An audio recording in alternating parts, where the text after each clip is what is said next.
हरे कृष्णा। आज हम जानेंगे कि ज्ञान और भक्ति में क्या अंतर है।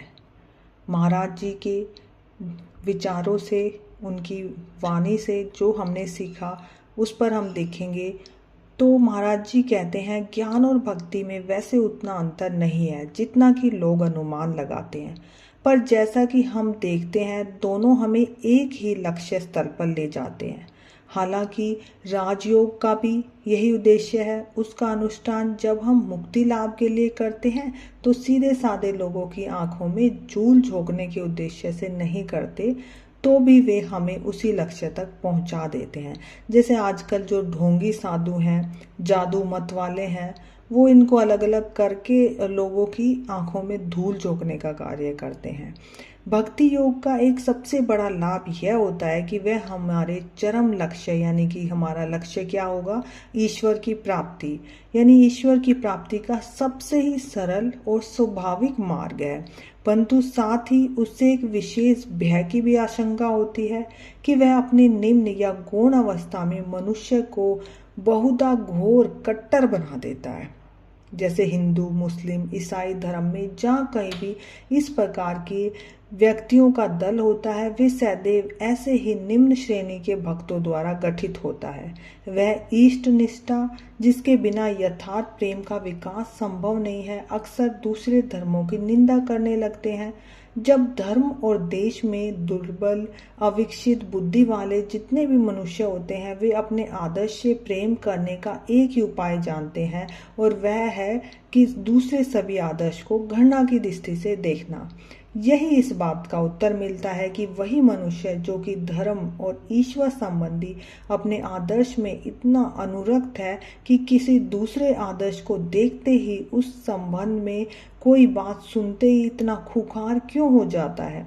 इस प्रकार का प्रेम कुछ कुछ दूसरों के हाथ से अपने स्वामी की संपत्ति की रक्षा करने वाले कुत्ते की सहज प्रवृत्ति के समान है। पर हाँ, कुत्ते की वह सहज प्रेरणा मनुष्य की युक्ति से कहीं अधिक श्रेष्ठ है, क्योंकि वह कुत्ता कम से कम अपने स्वामी को शत्रु समझकर कभी भ्रमित तो नहीं होता, भले ही उसका स्वामी किसी भी वेश में उसके सामने क्यों ना आ जाए। फिर मतांध व्यक्ति अपनी सारी विचार शक्ति खो बैठता है। व्यक्तिगत विषयों की और उसकी जितनी अधिक अनुरक्ति होती है, वह जानने के बिल्कुल इच्छुक नहीं होता कि कोई व्यक्ति क्या कहता है, बस क्या सही है और क्या गलत। जैसे एक कुत्ता तो कम से कम ये जानता है ना कि उसका मालिक आज अगर पैंट शर्ट पहनी है, कल कुर्ता पजामा पहना है, तो वो कम से कम अपने मालिक को पहचान लेता है। पर हमारी हालत तो उस कुत्ते से भी बदतर होती है, क्योंकि अगर हमारे भगवान किसी और रूप में आ जाते हैं तो हम उससे घृणा और निंदा करने लगते हैं। तो देखो, जो व्यक्ति अपने संप्रदाय के, अपने मत वाले लोगों के प्रति तो दयालु है, भला है और सच्चा है और सहानुभूति देता है, और अपने संप्रदाय से बाहर वाले लोगों के लिए बुरे से भी बुरा काम करने में वो नहीं हिचकिचाता, तो ऐसी भक्ति को हम क्या कहेंगे, निम्न अवस्था की भक्ति कहेंगे या गौणीय भक्ति हम कहते हैं। परंतु जब भक्त परिपक्व हो जाता है तो उस अवस्था को प्राप्त होता है जिसे हम परा कहते हैं, यानी पराशक्ति। परा और अपरा दो शक्तियां होती हैं जिसकी हम आगे बात करेंगे। तब इस प्रकार की घोर मत, अंधता, कट्टरता की आशंका नहीं रह जाती। इस परा भक्ति से, यानी जब हम दूसरे लेवल पर, यानी गौण भक्ति से जब हम परा भक्ति पर पहुंच जाते हैं, तो वो सब में प्रेम भाव से देखता है, यानी उसमें किसी दूसरे के प्रति या दूसरे धर्म के प्रति कोई भी घृणा भाव नहीं होता। तो ये संभव नहीं है कि हम में से प्रत्येक इस जीवन में सामंजस्य के साथ चरित्र निर्माण कर सके। फिर भी हम जानते हैं कि चरित्र में ज्ञान, भक्ति और योग तीनों का सुंदर मिश्रण होता है, वहीं सर्वोत्तम कोटि का है। जैसे एक पक्षी के उड़ने के लिए 3 अंगों की आवश्यकता होती है, 2 पंख, एक पतवार और एक पूंछ। तो ज्ञान और भक्ति 2 पंखों की तरह हैं, और योग जो होता है पूंछ की तरह है, जो इसमें सामंजस्य बनाए रखता है।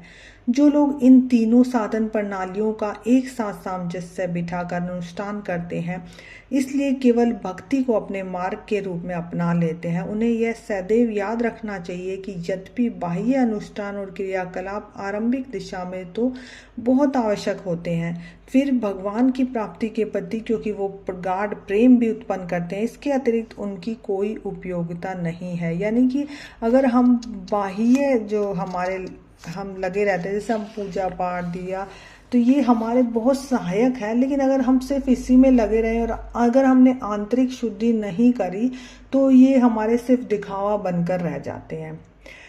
जैसे कि ज्ञान और भक्ति दोनों ही मार्ग के आचार्य का भक्ति के प्रभाव में विश्वास है, फिर भी उन दोनों में कुछ थोड़ा सा भेद है। ज्ञानी की दृष्टि में भक्ति मुक्ति का साधन है और भक्त के लिए वह साधन है और साध्य भी है। मेरी दृष्टि में तो यह भेद नाम मात्र का ही है। वास्तव में जब भक्ति को हम एक साधन के रूप में लेते हैं तो उसका अर्थ केवल निम्न स्तर की उपासना होता है। इस तरह यह निम्न स्तर की उपासना ही आगे चलकर पराभक्ति में परिणित हो जाती है। ज्ञानी और भक्त दोनों ही अपनी अपनी धारणा पर ध्यान देते हैं, पर वे भूल जाते हैं कि पूर्ण भक्ति का उदय होने से पूर्ण ज्ञान बिना मांगे ही प्राप्त हो जाता है। अगर आपके अंदर भक्ति जागृत हो जाती है तो ज्ञान आपके अंदर ऑटोमेटिक आ जाएगा। इस प्रकार अगर आपको अंदर पूर्ण ज्ञान हो जाता है तो भक्ति भी अपने आप आ जाती है। उपयुक्त बातों को ध्यान में रखते हुए अब हम यह समझने का प्रयास करते हैं कि इस विषय के महान वेदांत भाष्यकार का क्या कहना है। तो भगवान शंकराचार्य जी कहते हैं, ऐसे लोग,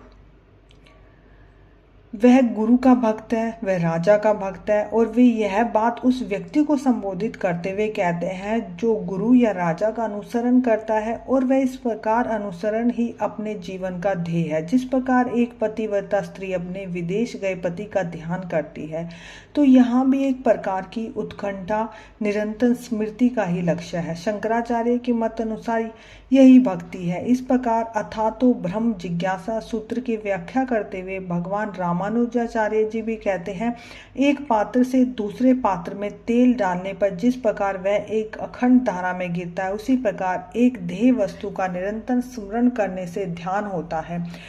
जब इस तरह ध्यान अवस्था ईश्वर के संबंध में प्राप्त हो जाती है तो सारे बंधन टूट जाते हैं। हमारे शास्त्रों में इस प्रकार के निरंतर स्मरण को मुक्ति का साधन बताया है। फिर यह स्मृति तो दर्शन के ही समान है, क्योंकि उसका तात्पर्य इस शास्त्रोक्त वाक्य के ही सदृश है। उस पर दूर या पास पुरुष के दर्शन से हृदय की ग्रंथियां छिन्न हो जाती है, समस्त संशयों का नाश हो जाता है, सारे पाप कर्म क्षीण हो जाते हैं।